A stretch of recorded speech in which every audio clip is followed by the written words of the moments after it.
bahagia.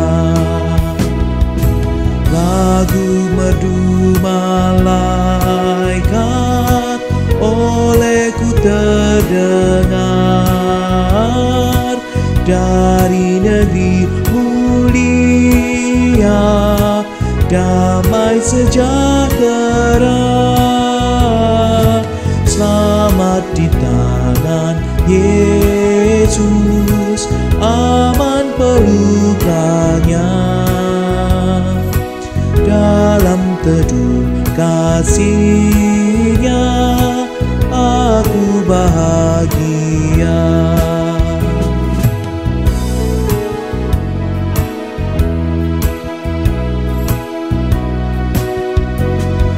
Selamat di tangan Yesus, aku tentram penuh. Dosa pun dan cobaan jauh dari diriku.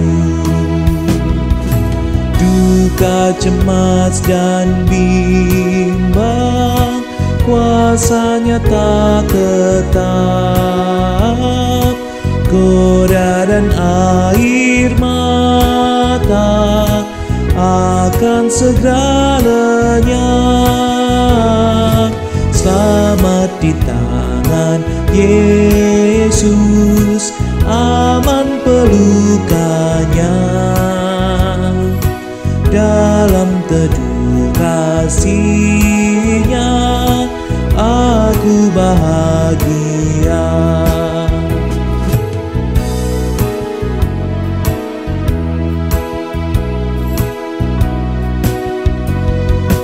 Yesus perlindunganku, telah mati bagiku. Padanya ku percaya, Yesus kekal teguh.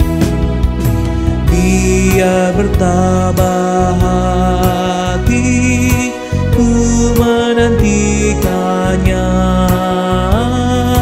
sampai harinya tiba dan fajar berkah.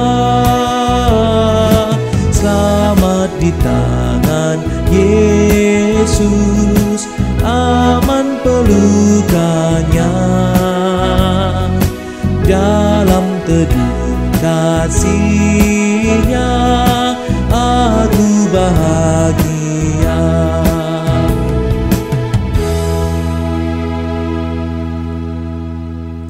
Selamat pagi, Shalom Bapak Ibu dan saudara-saudara yang mengikuti persekutuan doa pagi secara online.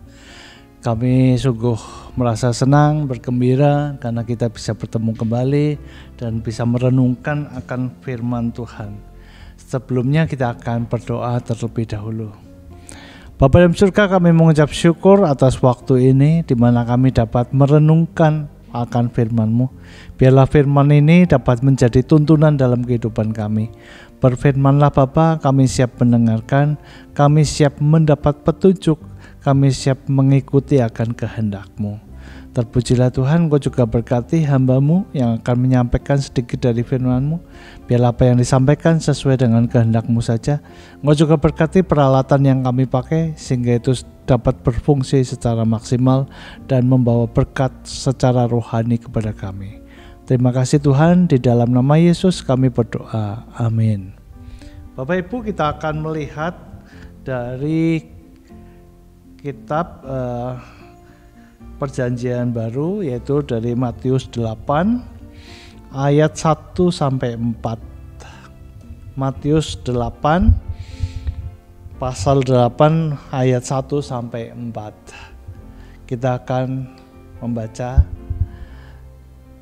Saya akan membacakan untuk kita semua. Setelah Yesus turun dari bukit, orang banyak berbondong-bondong mengikuti Dia. Seorang penderita penyakit kulit yang menajiskan datang kepadanya, lalu sujud menyembah Dia dan berkata, "Tuan, jika Tuan mau, Tuan dapat mentahirkan aku." Yesus mengulurkan tangannya, menyentuh orang itu dan berkata, "Aku mau, jadilah tahir." Seketika itu juga tahirlah orang itu dari sakit kulitnya. Lalu Yesus berkata kepadanya, "Ingatlah, jangan memberitahukan hal ini kepada siapapun, tetapi pergilah, perlihatkanlah dirimu kepada imam dan persembahkanlah persembahan yang diperintahkan Musa sebagai bukti bagi mereka." Amin. Demikian firman Tuhan. Nah, Bapak Ibu, saya memberi judul atau memberi tema pada renungan pagi hari ini adalah dengan judul Yesus menerima setiap orang. Nah, Bapak Ibu, kalau di dalam Alkitab terjemahan yang lama itu dengan jelas disebutkan penyakitnya adalah penyakit kusta. Tetapi di dalam terjemahan edisi yang kedua tidak disebutkan itu penyakit kusta, tetapi disebutkan penyakit sakit kulit. Ya, saya tidak tahu alasannya, tetapi ketika saya merenungkan, kebetulan saya merenungkan yang perjanjian penerjemahan yang lama, saya melihat bahwa ada seorang seorang berpenyakit kusta datang kepada Yesus. Nah, seperti kita ketahui ketika pada zaman Israel atau pada zaman dahulu, pada zaman Musa pun ketika seseorang menderita penyakit kusta bisa dianggap orang itu adalah orang yang pasti sudah mati. Artinya mati secara nanti dia akan mati secara perlahan-lahan karena memang tidak ada obatnya yang bisa menyembuhkan. Yang kedua, dia mati secara sosial atau dia tidak akan bisa bergaul dengan orang-orang sekelilingnya, dengan keluarganya, dengan temannya atau siapapun, dia tidak bisa. Artinya dia sudah harus diasingkan ke suatu kota yang terpencil, dan di kota itu yang pasti tidak akan bisa keluar ya. Jadi dia akan berkumpul dengan sesama orang yang berpenyakit kusta. Nah, kalau dulu zaman dahulu memang penyakit kusta adalah penyakit yang dianggap sebagai penyakit kutukan. Ya, jadi ketika orang sakit kusta, orang ini pasti berdosa. Orang ini pasti dikutuk oleh Tuhan Allah sehingga dia sakit kusta dan sudah dianggap sebagai haram, dianggap sebagai kenajisan, dan tidak boleh ada orang yang bergaul dengan dia. Sangat dibatasi dan tidak boleh ada orang yang menengok. Ya, mungkin kalau sekedar memberikan makanan atau pakaian mungkin agak jauh ya. Tetapi kasihan sekali ketika orang yang berpenyakit kusta dia dianggap sudah mati. Nah, ini meliputi setiap orang, bukan hanya orang awam saja. Seorang raja pun ketika dia mendapat penyakit kusta, pasti dia diasingkan. Dan sudah pasti raja itu dianggap sebagai orang yang meninggal atau orang yang mati. Nah, ketika kita melihat dari Matius ini, kita bisa melihat ada seorang penderita kusta. Ketika saya membayangkan bahwa pada saat itu ketika Yesus sudah mengajar di bukit dan dia turun dari bukit, kemudian orang-orang banyak berbondong-bondong. Nah, ada satu orang penyakit kusta yang datang menemui. Nah, kalau saya bayangkan orang ini adalah luar biasa berani, luar biasa tidak takut terhadap siapapun. Padahal seharusnya dia diasingkan.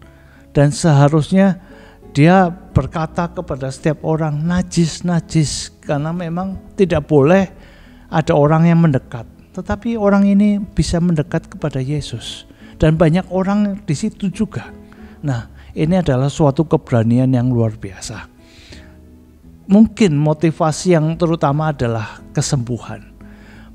Motivasi yang terutama adalah dia kepingin seperti dahulu, sehat, sembuh dari penyakit kusta. Ya, adalah suatu hal yang sangat tidak mungkin mendapat kesembuhan kecuali mendapat mujizat dari Allah. Dan itu pun sangat jarang pada waktu itu. Jadi orang yang penyakit kusta ini betul-betul sangat berani, tidak kenal takut. Ya mungkin karena sudah tahu bahwa Tuhan Yesus bisa memberikan mujizat, bisa menyembuhkan orang yang sakit, orang yang bisu tuli, orang yang apapun bisa. Tetapi orang ini sudah mendengar cerita kisah tentang Yesus, ya, seorang Mesias yang datang dan dia bisa menyembuhkan segala penyakit. Makanya dia berani dan memberanikan diri untuk tampil di depan umum khalayak. Makanya dia berkata kepada Tuhan Yesus, Tuhan, jika Tuhan mau, Tuhan bisa mentahirkan saya. Nah, Tuhan Yesus pun heran, ya, apa yang dilakukan? Dia langsung mengulurkan tangan dan menyentuh orang itu dan berkata, aku mau engkau jadi tahir. Seketika itu juga tahirlah orang itu dari sakit kusta. Sembuhlah orang itu dari sakit kusta. Apa artinya Bapak Ibu? Artinya bahwa Yesus mau menerima setiap orang walaupun dia sakit kusta. Ketika orang yang sudah sakit kusta, orang itu dianggap sebagai kutukan, sudah dikutuk, dan orang itu pasti berdosa dan tidak ada jalan lain kecuali dia mengasingkan diri dan mati di pengasingan. Nah, tetapi Tuhan Yesus melihat bahwa ada harapan untuk orang kusta, untuk orang siapapun. Yesus mau menerima mereka yang terasing, mereka yang teraniaya, mereka yang sudah mati secara pergaulan dan sudah mati secara harapan. Tuhan Yesus mau menerima orang yang berpenyakit kusta.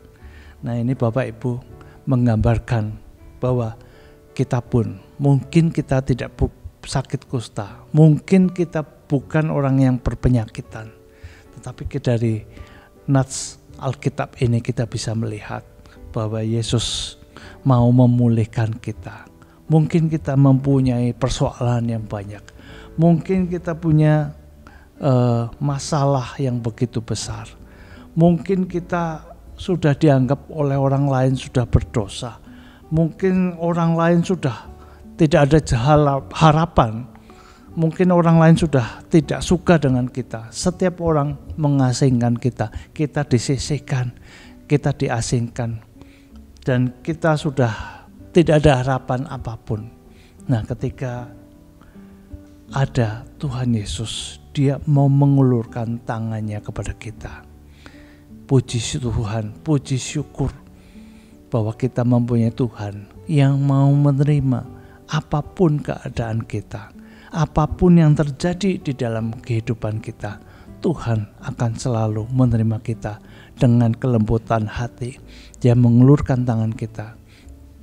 Anakku, marilah datang kemari. Saya akan menyembuhkan kamu karena saya mengasihi engkau.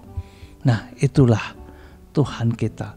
Tuhan yang begitu sayang kepada kita, Tuhan yang begitu memperhatikan kita.